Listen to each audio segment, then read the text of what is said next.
It was in its election manifesto.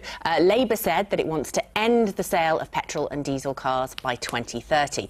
But if motorists are going to go all electric, a revolution is needed. Coventry City Council and the West Midlands Mayor have been trying for years to attract an investor for an electric car battery factory on the site of Coventry Airport. But so far there have been no takers, with even Midlands-based Jaguar Land Rover opting to build a battery factory in Somerset.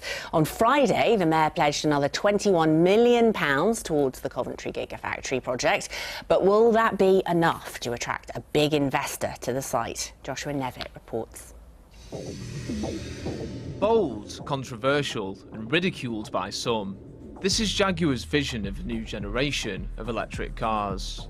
Whether you're a fan or not, automakers are shifting to electric cars, and there are plans to make the batteries that power them in the West Midlands.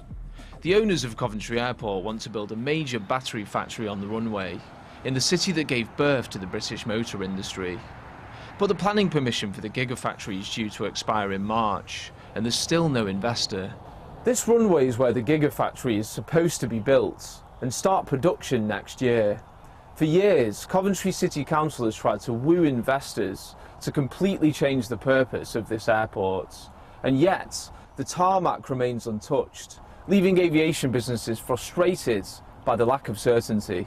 Catastrophic is probably the word to use, mainly because we've been stopped from doing any form of expansion. Customers don't know whether to come here, to whether the airport has been viable or not. And it's been insidious in the fact that it's just gone on for so long. The UK needs multiple gigafactories to drive the green transition to electric vehicles. The gigafactory proposal in Coventry has been linked to several companies, including the owner of Jaguar Land Rover. Talks with battery makers have come to nothing so far. Famed for its high-tech models in James Bond films, Aston Martin is another automaker that's racing towards electric cars.